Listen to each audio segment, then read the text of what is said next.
नमस्कार। आकाशवाणी से प्रस्तुत है समाचार प्रभात।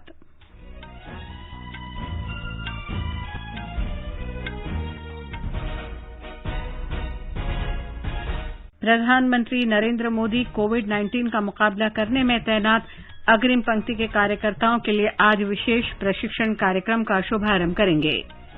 गृह मंत्रालय ने साइबर धोखाधड़ी से होने वाली वित्तीय नुकसान को रोकने के लिए राष्ट्रीय हेल्पलाइन नंबर जारी किया। सूचना प्रौद्योगिकी मंत्री रविशंकर प्रसाद ने कहा, सरकार किसी भी सोशल मीडिया प्लेटफॉर्म पर रोक लगाने के पक्ष में नहीं, लेकिन उन्हें देश के कानून का पालन करना होगा। सड़क परिवहन और राजमार्ग मंत्री नितिन गडकरी ने कहा, सरकार का 2024 तक सड़क दुर्घटना में होने वाली मौतों को 50% तक कम करने का लक्ष्य। स्वास्थ्य मंत्री डॉक्टर हर्षवर्धन ने कहा, प्रधानमंत्री नरेंद्र मोदी का वर्ष 2025 तक तपेदिक मुक्त भारत का लक्ष्य हासिल कर लिया जाएगा। देश में कोविड से स्वस्थ होने की दर 95.93% हुई। देश में अब तक 26 करोड़ 86 लाख से अधिक कोविड रोधी टीके लगाए गए। अमेरिका के सर्वोच्च न्यायालय ने पूर्व राष्ट्रपति बराक ओबामा के शासनकाल की स्वास्थ्य देखभाल योजना को चुनौती देने वाली याचिका खारिज की। एम्स्टर्डम में नीदरलैंड्स ने ऑस्ट्रिया को 2-0 से हराकर यूरो फुटबॉल कप 2020 के अंतिम 16 में जगह बनाई। और क्रिकेट में भारतीय टीम विश्व टेस्ट चैंपियनशिप के फाइनल में न्यूजीलैंड के साथ मैच में 5 गेंदबाजों के साथ उतरेगी।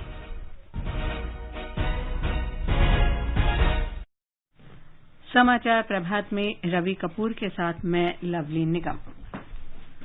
कई राज्यों में कोरोना लॉकडाउन में राहत दी जा रही है। ऐसे में आपसे अपील है कि कोविड महामारी के प्रति कोई भी लापरवाही न बरतें। जब तक आवश्यक न हो, घर से बाहर न निकलें और इन आसान उपायों का पालन कर सुरक्षित रहें। मास्क लगाएं, 2 गज की सुरक्षित दूरी बनाए रखें, बार-बार हाथ धोएं, चेहरा साफ रखें और टीका अवश्य लगवाएं। कोविड से संबंधित जानकारी और मार्गदर्शन के लिए राष्ट्रीय हेल्पलाइन काम कर रही है। इनके नंबर हैं 011-2397-8046 और 1075। और अब समाचार विस्तार से। प्रधानमंत्री नरेंद्र मोदी कोविड-19 का मुकाबला करने में तैनात अग्रिम पंक्ति के कार्यकर्ताओं के लिए विशेष प्रशिक्षण कार्यक्रम का आज शुभारंभ करेंगे। इस कार्यक्रम का लक्ष्य देश भर में 1 लाख से अधिक कोविड योद्धाओं की क्षमता और कौशल में बढ़ोतरी लाना है। हमारे संवाददाता ने बताया है कि यह प्रशिक्षण कार्यक्रम 26 राज्यों के 111 प्रशिक्षण केंद्रों में शुरू किया जाएगा। इस कार्यक्रम के तहत घरों में देखभाल की बुनियादी स्वास्थ्य सेवाएं उपलब्ध कराने, उन्नत स्वास्थ्य सेवाएं देने, आपात स्वास्थ्य सेवाओं तथा नमूने संग्रहित करने और चिकित्सा उपकरण से जुड़ी सेवाओं में प्रशिक्षण दिया जाएगा। इस कार्यक्रम को प्रधानमंत्री कौशल विकास योजना 3.0 के तहत एक विशेष कार्यक्रम के रूप में तैयार किया गया है। यह कार्यक्रम स्वास्थ्य क्षेत्र में वर्तमान और भविष्य की जरूरतों को पूरा करने के लिए कुशल श्रमिकों का निर्माण करेगा। सुपर्णा सैकिया, आकाशवाणी समाचार, दिल्ली। गृह मंत्रालय ने साइबर धोखाधड़ी से होने वाले वित्तीय नुकसान को रोकने तथा इस बारे में शिकायत दर्ज कराने के लिए राष्ट्रीय हेल्पलाइन नंबर 155260 जारी किया है। साइबर धोखाधड़ी का शिकार हुए लोग अपनी शिकायत इस हेल्पलाइन नंबर पर दर्ज करा सकते हैं। इस हेल्पलाइन और रिपोर्टिंग प्लेटफॉर्म को गृह मंत्रालय के अंतर्गत भारतीय साइबर अपराध समन्वय केंद्र की मदद से शुरू किया गया है। इसमें भारतीय रिजर्व बैंक सहित देश के सभी बड़े बैंक, भुगतान बैंक और वित्तीय सेवाएं देने वाली कंपनियां भी सहयोग कर रही हैं। इस हेल्पलाइन और रिपोर्टिंग प्लेटफॉर्म का 7 राज्यों और केंद्र शासित प्रदेशों में इस्तेमाल किया जा रहा है, जहां देश की 35% आबादी ही इसका लाभ उठा रही है। हेल्पलाइन के माध्यम से अब तक 1 करोड़ 85 लाख रुपए से अधिक की धोखाधड़ी को रोका जा सका है। सूचना और प्रौद्योगिकी मंत्री रविशंकर प्रसाद ने कहा है कि सरकार किसी भी सोशल मीडिया प्लेटफॉर्म पर रोक लगाने के हक में नहीं है, लेकिन उन्हें नियमों का पालन करना होगा। उन्होंने कहा कि यदि राष्ट्रपति, प्रधानमंत्री और करीब आधे सरकारी विभाग ट्विटर का इस्तेमाल कर रहे हैं, तो यह स्पष्ट है कि सरकार कितनी निष्पक्ष है। श्री प्रसाद ने कहा कि जब वाशिंगटन में कैपिटल हॉल पर अचानक धावा बोला गया था, तब ट्विटर ने वहां के राष्ट्रपति सहित सभी के खाते बंद कर दिए थे। केंद्रीय मंत्री ने कहा कि किसान आंदोलन के दौरान जब लाल किले पर आतंकवादियों के समर्थकों ने धावा बोला था और तलवार लहराते हुए पुलिसकर्मियों को घायल कर रहे थे और उन्हें गड्ढों में धकेल रहे थे, तो क्या ये अभिव्यक्ति की स्वतंत्रता थी? श्री प्रसाद ने कहा कि अगर कैपिटल हिल अमेरिका के लिए गौरव की बात है, तो लाल किला जहां प्रधानमंत्री तिरंगा फहराते हैं उसका भी उतना ही महत्व है। उन्होंने लद्दाख के कुछ हिस्सों को चीन का बताए जाने को लेकर भी ट्विटर की आलोचना की। उन्होंने कहा कि इसे ठीक कराने के लिए करीब 2 सप्ताह का समय लगा था। उन्होंने कहा कि एक लोकतांत्रिक देश के रूप में भारत को अपनी डिजिटल संप्रभुता की सुरक्षा का पूरा अधिकार है। सड़क परिवहन और राजमार्ग मंत्री नितिन गडकरी ने कल कहा कि सरकार का लक्ष्य 2024 तक सड़क दुर्घटना में होने वाली मौतों को मौजूदा आंकड़ों की तुलना में 50% तक कम करना है। श्री गडकरी फिक्की द्वारा सड़क दुर्घटनाओं में मृत्यु रोकने में कॉरपोरेट्स की भूमिका पर आयोजित वर्चुअल सत्र को संबोधित कर रहे थे। उन्होंने इस अवसर पर सड़क सुरक्षा संघ सफर की घोषणा और कॉरपोरेट जगत के लिए सड़क सुरक्षा पर श्वेत पत्र जारी करने के लिए फिक्की को बधाई दी। उन्होंने हर राज्य, जिले और शहर में दुर्घटना की आशंका वाले क्षेत्रों की पहचान करने पर जोर दिया। श्री गडकरी ने कहा कि विश्व बैंक और एशियाई विकास बैंक पहले ही एक योजना मंजूर कर चुके हैं, जिसके माध्यम से सरकार राज्यों, भारतीय राष्ट्रीय राजमार्ग प्राधिकरण और अन्य हितधारकों को दुर्घटना की आशंका वाले क्षेत्रों का समाधान करने के लिए 1 खरब 40 अरब रुपये आवंटित कर रही है। स्वास्थ्य मंत्री डॉक्टर हर्षवर्धन ने कहा है कि भारत को क्षय रोग से मुक्त करने का प्रधानमंत्री नरेंद्र मोदी का लक्ष्य 2025 तक हासिल कर लिया जाएगा। गंभीर बीमारियों से पीड़ित लोगों के उपचार के लिए विभिन्न स्रोतों से स्वैच्छिक धन जुटाने के मुद्दे पर कॉरपोरेट जगत के प्रतिनिधियों के साथ एक उच्च स्तरीय बैठक की अध्यक्षता करते हुए डॉक्टर हर्षवर्धन ने कहा कि क्षय रोग को भी पोलियो की ही तरह अभियान चलाकर दूर किया जाएगा। जिस प्रकार से भारत ने चेचक और पोलियो जैसी बीमारी को जड़ से समाप्त किया, उसी प्रकार से हम दुनिया के 2030 के लक्ष्य से 5 साल पहले अपने प्रधानमंत्री के आह्वान पर 2025 तक पूरे देश से टीबी जैसी बीमारी को भी एलिमिनेट करना चाहते हैं। डॉक्टर हर्षवर्धन ने देश में जटिल बीमारियों के निदान और उपचार के लिए अनुसंधान और विकास को बढ़ावा देने के लिए अनुकूल वातावरण बनाने की दिशा में सरकार द्वारा किए गए विभिन्न उपायों की भी चर्चा की। उन्होंने स्वास्थ्य मंत्रालय द्वारा बनाए गए राष्ट्रीय डिजिटल पोर्टल की भी चर्चा की, जो समाज के विभिन्न वर्गों द्वारा जटिल रोगों से पीड़ित लोगों की देखभाल के लिए दान करने की सुविधा प्रदान करता है। स्वास्थ्य मंत्री ने कहा कि यह मंत्रालय की बेजोड़ पहल है, जहां दानकर्ता अपना योगदान कर सकते हैं। उन्होंने कहा कि भारत ने 2025 तक क्षय रोग को समाप्त करने के प्रति अभूतपूर्व राजनीतिक प्रतिबद्धता व्यक्त की है। भारत ने स्थायी विकास लक्ष्यों के लिए तय सीमा 2030 से 5 वर्ष पहले ही ये लक्ष्य हासिल करने की योजना बनाई है। उन्होंने कॉरपोरेट सामाजिक दायित्व CSR के प्रयासों के जरिए महत्वपूर्ण स्वास्थ्य चुनौतियों के समाधान में अधिक योगदान करने के लिए भी कंपनियों को प्रेरित किया। ये समाचार आकाशवाणी से प्रसारित किए जा रहे हैं। माँ कब आएगा? अभी आएगा। अरे बोलो ना माँ, कब आएगा? बोला ना, अभी आ जाएगा। ये ले, आ गया कुआं। अरे कुआं नहीं माँ, हमारे घर नल से जल कब आएगा? नल से जल? अरे गुड्डी, बहुत जल्दी आएगा पानी। जल जीवन मिशन आ चुका है। हम 1 कदम उठाएंगे तो सरकार 10 कदम उठाएगी। सच? तुम्हारे मुंह में घी शक्कर। घी शक्कर नहीं माँ, स्वच्छ जल। 2024 तक देश के सभी 19 करोड़ घरों में पहुंचेगा पीने का साफ पानी। अब होगा हर घर जल। जल जीवन मिशन, जल शक्ति मंत्रालय, भारत सरकार। समाचार प्रभात में आपका फिर स्वागत है। आगे बढ़ने से पहले एक नजर मुख्य समाचारों पर। प्रधानमंत्री नरेंद्र मोदी कोविड-19 का मुकाबला करने में तैनात अग्रिम पंक्ति के कार्यकर्ताओं के लिए आज विशेष प्रशिक्षण कार्यक्रम का शुभारंभ करेंगे। गृह मंत्रालय ने साइबर धोखाधड़ी से होने वाले वित्तीय नुकसान को रोकने के लिए राष्ट्रीय हेल्पलाइन नंबर जारी किया। सूचना प्रौद्योगिकी मंत्री रविशंकर प्रसाद ने कहा, सरकार किसी भी सोशल मीडिया प्लेटफॉर्म पर रोक लगाने के पक्ष में नहीं, लेकिन उन्हें देश के कानून का पालन करना होगा। सड़क परिवहन और राजमार्ग मंत्री नितिन गडकरी ने कहा, सरकार का 2024 तक सड़क दुर्घटना में होने वाली मौतों को 50% तक कम करने का लक्ष्य। स्वास्थ्य मंत्री डॉ हर्षवर्धन ने कहा, प्रधानमंत्री नरेंद्र मोदी का वर्ष 2025 तक तपेदिक मुक्त भारत का लक्ष्य हासिल कर लिया जाएगा।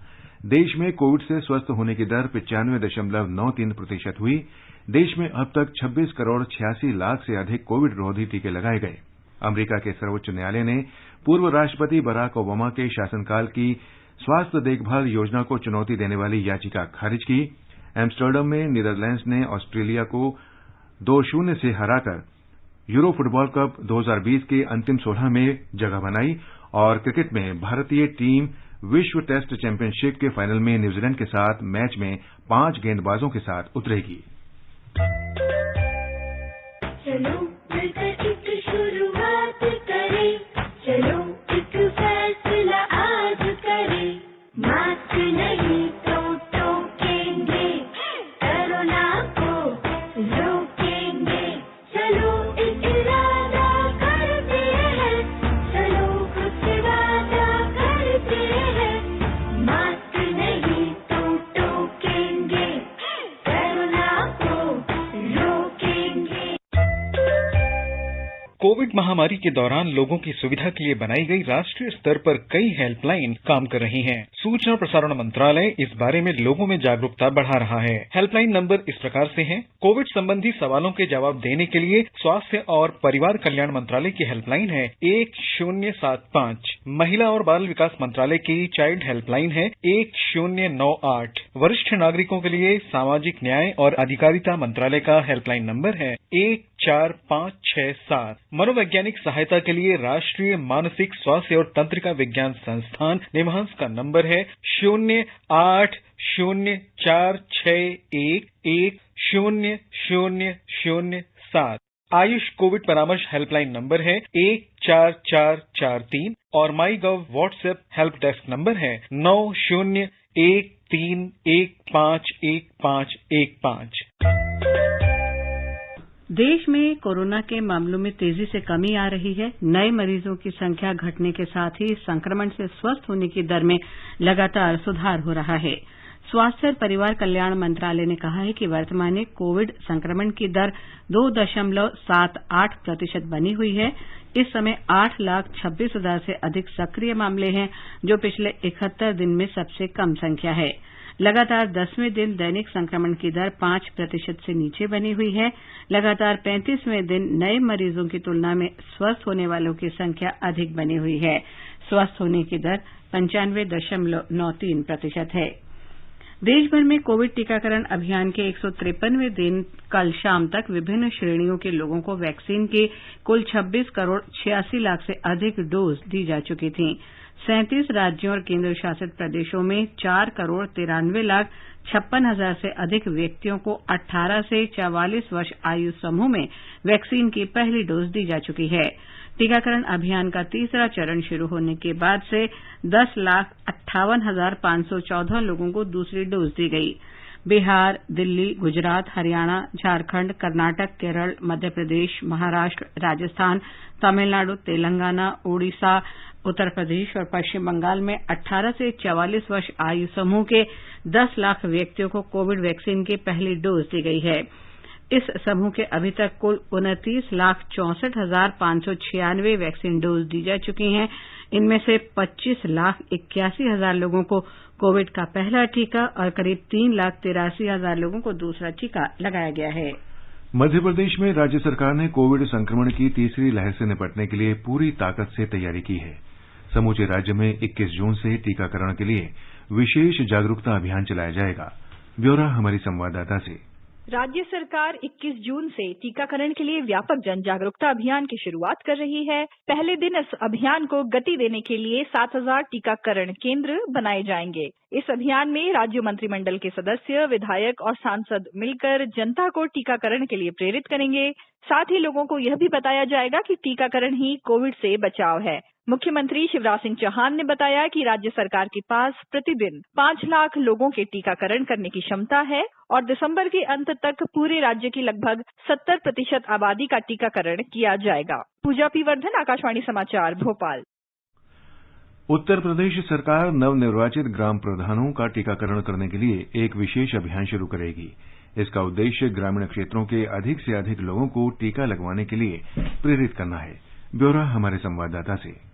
कोविड टीकाकरण के लिए गठित स्टेट स्टीयरिंग कमेटी की कल राजधानी लखनऊ में बैठक हुई। इस बैठक में तय किया गया कि गांवों में टीकाकरण को बढ़ावा देने के लिए जागरूकता अभियान छेड़ा जाएगा। नए ग्राम प्रधानों को भी प्राथमिकता के आधार पर टीका लगाने का फैसला किया गया, जिनकी संख्या लगभग 58,000 के आसपास है। बाद में ये प्रधान गांव में होने वाली उन जागरूकता बैठकों में हिस्सा लेंगे जिनके जरिए टीकाकरण को बढ़ावा दिया जाएगा, ताकि वे लोग दूसरों के लिए प्रेरणा बन सकें और कम से कम अपने गांव के लोगों को टीका लगवाने के लिए प्रोत्साहित कर सकें। सरकार प्रदेश में 2,42,00,000 से अधिक लोगों को कोविड के टीके लगा चुकी है। सुशील चंद्र तिवारी, आकाशवाणी समाचार, लखनऊ। तमिलनाडु में कोविड संक्रमितों की संख्या घटकर 10,000 से भी कम हो गई है। पिछले 24 घंटे में 9,118 लोग कोरोना से संक्रमित पाए गए। 22,000 से अधिक रोगी उपचार के बाद स्वस्थ हुए और 210 लोगों की मृत्यु हुई। इस समय राज्य में 1,05,23 लोगों का उपचार चल रहा है।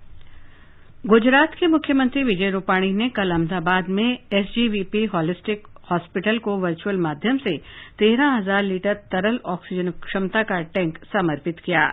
उन्होंने कोविड महामारी से निपटने के सरकार के प्रयासों में योगदान के लिए एसजीवीपी जैसे स्वयंसेवी और धार्मिक संगठनों की सराहना की। उन्होंने कहा कि गुजरात ने कोरोना वायरस की पहली और दूसरी लहर से निपटने में सफलता प्राप्त की है और तीसरी लहर की आशंका को देखते हुए उसका न्यूनतम दुष्प्रभाव सुनिश्चित करने के उपाय किए हैं। इस बीच हमारे संवाददाता ने बताया कि गुजरात में पिछले 24 घंटे में कोविड के 293 नए रोगियों की पुष्टि हुई है। गुजरात में अब तक 8,03,892 मरीज कोविड-19 से ठीक हो चुके हैं। इसके साथ ही राज्य में मरीजों के ठीक होने की दर बढ़कर 97.84% हो चुकी है। राज्य में कोविड-19 संक्रमण के सबसे अधिक 48 नए मामले सूरत में सामने आए। कल राज्य में 6 मरीजों की मृत्यु हो गई। राज्य में इस वक्त 7,749 सक्रिय मामले हैं। गुजरात में कल 2,52,543 लोगों को कोविड-19 के खिलाफ टीके लगाए गए। योगेश पंड्या, आकाशवाणी समाचार, अहमदाबाद। कोरोना महामारी के शुरू होने के बाद से ही महाराष्ट्र के जलगांव लोक संघर्ष मंच मुश्किल में फंसे लोगों जैसे प्रवासी मजदूरों, गरीबों और कोविड से प्रभावित परिवारों को मदद करने के लिए बढ़ चढ़कर काम कर रहा है। संघर्ष मंच की ओर से मुफ्त में राशन, खाने के पैकेट और चिकित्सा सुविधाएं उपलब्ध कराई जा रही हैं। लोक संघर्ष मंच की प्रतिभा शिंदे का कहना है कि संगठन लोक गीतों के माध्यम से लोगों को कोविड से बचाव के जरूरी उपायों के बारे में भी जागरूक कर रहा है। जब लॉकडाउन डिक्लेयर हुआ उसके बाद जो प्रवासी मजदूर अपने अपने गांवों के लिए पैदल और जो भी उनको व्हीकल मिले उससे जा रहे थे, ऐसे 56,723 लोगों को हम लोगों ने खाना दिया, उनका मेडिकल चेकअप किया और उनको मेडिसिन भी उपलब्ध करवा दी। हम लोगों ने महिलाओं को सैनिटरी नैपकिन भी उपलब्ध करवा दी। भारतीय रिजर्व बैंक ने कहा है कि इस महीने की 4 तारीख को देश का विदेशी मुद्रा भंडार 605 अरब अमरीकी डॉलर पर पहुंच गया, जो अब तक सबसे अधिक है। केंद्रीय बैंक के अनुसार पिछले 1 वर्ष में देश के विदेशी मुद्रा भंडार में 103 अरब अमरीकी डॉलर का इजाफा हुआ था। भारतीय रिजर्व बैंक ने दोहराया है कि टीकाकरण देश के आर्थिक सुधार को आकार देगा। रिजर्व बैंक ने कहा है कि अर्थव्यवस्था में पर्याप्त लचीलापन और मजबूती बुनियादी है, जिससे वो महामारी का सामना कर पटरी पर लौटने में सक्षम है। अर्थव्यवस्था की स्थिति के बारे में एक लेख में केंद्रीय बैंक ने फिर कहा है कि ये सुनिश्चित करने की आवश्यकता है कि अर्थव्यवस्था का पटरी पर आना और व्यापार, निवेश और उत्पादकता में वृद्धि की मजबूत नींव पर आधारित हो। केंद्रीय माध्यमिक शिक्षा बोर्ड सीबीएसई कोविड से उत्पन्न समस्या के कारण बोर्ड की कक्षा 10वीं और 12वीं की रद्द की गई परीक्षा के परिणाम 20 और 31 जुलाई को घोषित करेगा। सीबीएसई परीक्षा नियंत्रक सान्यम भारद्वाज ने कल एक समाचार एजेंसी को बताया कि जो छात्र अपने प्राप्तांकों से संतुष्ट नहीं होंगे, उन्हें कोविड-19 महामारी की समस्या कम होने के बाद फिर से परीक्षा में बैठने का अवसर दिया जाएगा। उन्होंने कहा कि इस बारे में विस्तृत जानकारी बाद में दी जाएगी। श्री भारद्वाज ने कहा कि बोर्ड परीक्षाओं में शामिल होने वाले छात्रों की संख्या जानने के लिए ऑनलाइन पंजीकरण शुरू होगा। इस महीने के पहले सप्ताह में प्रधानमंत्री नरेंद्र मोदी ने घोषणा की थी कि देश में कोविड की वर्तमान स्थिति को देखते हुए शिक्षा मंत्रालय ने परीक्षाओं को स्थगित करने का फैसला किया था। अमेरिका के सर्वोच्च न्यायालय ने पूर्व राष्ट्रपति बराक ओबामा के शासनकाल की स्वास्थ्य देखभाल योजना को चुनौती देने वाली याचिका खारिज कर दी है। ये याचिका रिपब्लिकन पार्टी की सत्ता वाले राज्यों ने दायर की थी। रिपब्लिकन पार्टी के प्रति नरम रवैये के बावजूद अदालत के 9 में से 7 न्यायाधीशों का कहना था कि योजना को चुनौती देना कानूनी मापदंडों पर खरा नहीं है। 2010 के बाद तीसरी बार किफायती स्वास्थ्य देखभाल कानून के खिलाफ दायर चुनौती अदालत से खारिज कर दी गई थी। ओबामा केयर के नाम से प्रचलित इस स्वास्थ्य योजना से कम आय वाले लाखों अमेरिका वासियों को स्वास्थ्य बीमा प्रदान किया गया है। टेक्सास और रिपब्लिकन पार्टी के शासन वाले 17 अन्य प्रांतों ने इस कानून को रद्द करने की पूर्व राष्ट्रपति डोनाल्ड ट्रंप की मुहिम का समर्थन किया था। 2016 में राष्ट्रपति चुने जाने पर ट्रंप ने वादा किया था कि वे इस कानून को निरस्त करेंगे। रिपब्लिकन पार्टी ने संसद के दोनों सदनों में अपने बहुमत के बल पर कई बार इस कानून को खत्म करने की कोशिश की, पर सफल नहीं हो पाई। अमेरिकी राष्ट्रपति भवन में इस महीने की शुरुआत में कहा कि स्वास्थ्य देखभाल कानून का लाभ रिकॉर्ड 3 करोड़ से अधिक अमेरिकी वासियों को मिल रहा है। सूक्ष्म, लघु और मध्यम उद्यम एमएसएमई मंत्रालय ने उद्योग आधार ज्ञापन की वैधता इस वर्ष 31 मार्च से बढ़ाकर 31 दिसंबर कर दी है। इससे उद्यमी ज्ञापन भाग 2 और उद्योग आधार ज्ञापन धारकों को एमएसएमई के प्राथमिकता प्राप्त क्षेत्र के ऋण लाभों सहित विभिन्न मौजूदा योजनाओं और प्रोत्साहनों के प्रावधानों का लाभ उठाने में सुविधा होगी। कोविड-19 की मौजूदा स्थिति के दौरान एमएसएमई के सामने आने वाली कठिनाइयों और विभिन्न एमएसएमई संघों और हितधारकों से प्राप्त अभ्यावेदन को देखते हुए ये संशोधन किया गया है। अंतर्राष्ट्रीय योग दिवस 21 जून को पूरे विश्व में मनाया जाएगा। इस वर्ष योग दिवस का विषय है आरोग्य बने रहने के लिए योग। कोविड महामारी ने विश्व भर के लोगों का जीवन और उनके रोजगार को प्रभावित किया है। ऐसे समय में समग्र रूप से लोगों के बेहतर स्वास्थ्य को बढ़ावा देने के लिए योग की भूमिका काफी महत्वपूर्ण है। हमारे संवाददाता ने महामारी के इस समय में योग का महत्व रेखांकित किया है।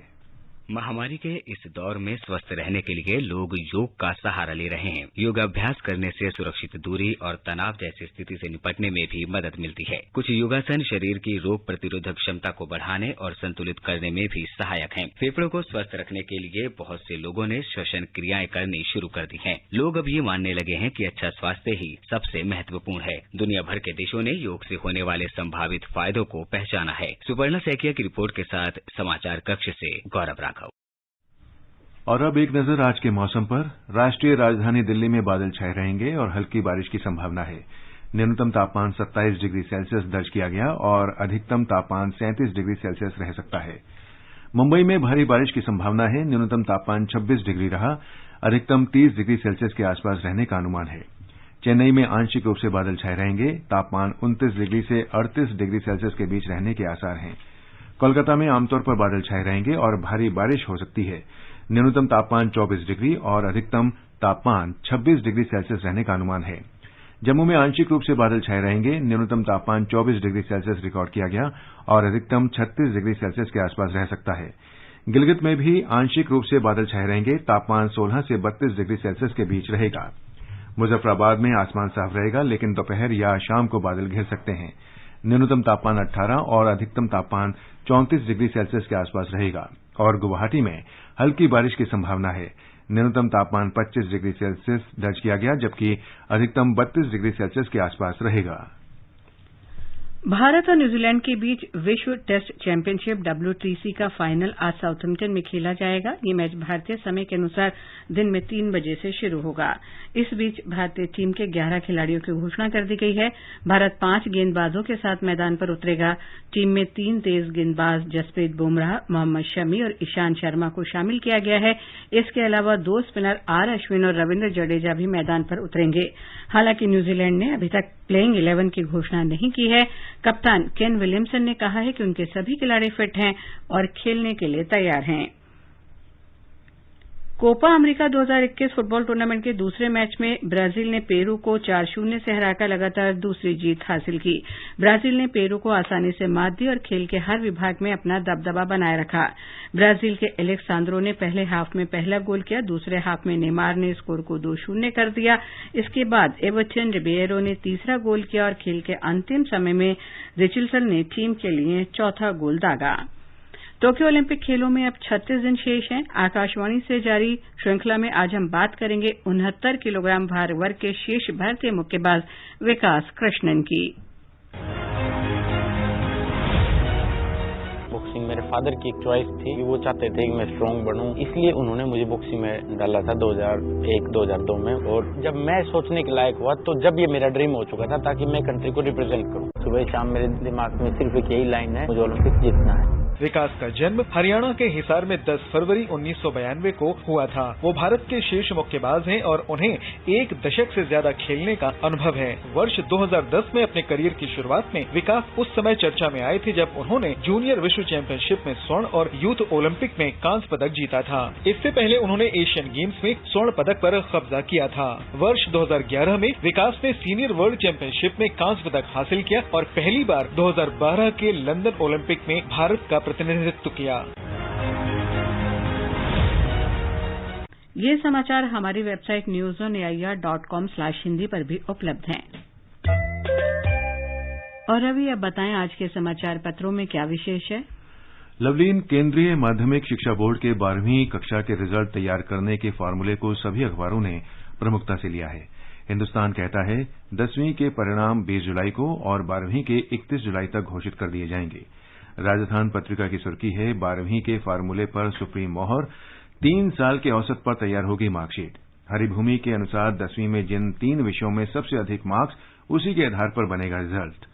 कोरोना फ्रंटलाइन वर्कर्स को मिलेगी सौगात, प्रधानमंत्री लॉन्च करेंगे कस्टमाइज क्रैश कोर्स। हरिभूमि की पहली खबर है। पत्र कहता है इस कार्यक्रम की शुरुआत 26 राज्यों में फैले 111 ट्रेनिंग सेंटर में होगी। कोरोना संक्रमण को देखते हुए वाहन दस्तावेजों की वैधता सितंबर तक बढ़ाई गई, लिखता है जनसत्ता। पत्र का कहना है सड़क परिवहन मंत्रालय ने राज्यों को भेजा परामर्श। राष्ट्रीय सहारा की सुर्खी है पूरे देश में वाहनों के लिए होगा एक समान प्रदूषण प्रमाण पत्र। रक्षा मंत्री राजनाथ सिंह के असम दौरे के दौरान सीमा के पास निर्मित 12 सड़कों के उद्घाटन की खबर लोकसत्ता में प्रमुखता से है। पत्र ने उनके इस बयान को भी दिया है कि लंबे समय तक पूर्वोत्तर का विकास नहीं हुआ। स्विस बैंकों में भारतीयों का धन बढ़कर 20,000 करोड़ से ज्यादा। जनसत्ता सहित लगभग सभी अखबारों में है। पत्र के अनुसार ये वृद्धि प्रतिभूतियों और बॉन्ड समेत अन्य वित्तीय उत्पादों के जरिए हुई। इस दौरान नकद जमा राशि कम हुई।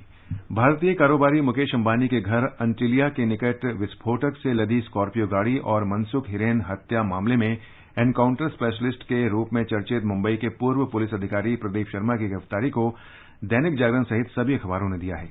दिल्ली एनसीआर में कल हुई बारिश पर दैनिक भास्कर की सुर्खी है लोगों को उमस, गर्मी और प्रदूषण से मिली राहत। आज से इंग्लैंड में भारत और न्यूजीलैंड के बीच शुरू हो रहे विश्व टेस्ट चैंपियनशिप के फाइनल को दैनिक जागरण ने सबसे बड़ा मुकाबला बताते हुए लिखा है 144 वर्ष में पहली बार विश्व को मिलेगा टेस्ट चैंपियन। और अंत में मुख्य समाचार एक बार फिर। प्रधानमंत्री नरेंद्र मोदी कोविड-19 का मुकाबला करने में तैनात अग्रिम पंक्ति के कार्यकर्ताओं के लिए आज विशेष प्रशिक्षण कार्यक्रम का शुभारंभ करेंगे। गृह मंत्रालय ने साइबर धोखाधड़ी से होने वाले वित्तीय नुकसान को रोकने के लिए राष्ट्रीय हेल्पलाइन नंबर जारी किया। सूचना प्रौद्योगिकी मंत्री रविशंकर प्रसाद ने कहा सरकार किसी भी सोशल मीडिया प्लेटफॉर्म पर रोक लगाने के पक्ष में नहीं, लेकिन उन्हें देश के कानून का पालन करना होगा। सड़क परिवहन और राजमार्ग मंत्री नितिन गडकरी ने कहा सरकार का 2024 तक सड़क दुर्घटना में होने वाली मौतों को 50% तक कम करने का लक्ष्य है। स्वास्थ्य मंत्री डॉक्टर हर्षवर्धन ने कहा प्रधानमंत्री नरेंद्र मोदी का वर्ष 2025 तक तपेदिक मुक्त भारत का लक्ष्य हासिल कर लिया जाएगा। देश में कोविड से स्वस्थ होने की दर 95.93% हुई। देश में अब तक 26 करोड़ 86 लाख से अधिक कोविड रोधी टीके लगाए गए। अमेरिका के सर्वोच्च न्यायालय ने पूर्व राष्ट्रपति बराक ओबामा के शासनकाल की स्वास्थ्य देखभाल योजना को चुनौती देने वाली याचिका खारिज की। कोपा अमेरिका 2021 फुटबॉल टूर्नामेंट में ब्राजील ने पेरू को 4-0 से हराया और क्रिकेट में भारतीय टीम विश्व टेस्ट चैंपियनशिप के फाइनल में न्यूजीलैंड के साथ मैच में 5 गेंदबाजों के साथ उतरेगी। इसके साथ ही समाचार प्रभात का ये अंक समाप्त हुआ। नमस्कार।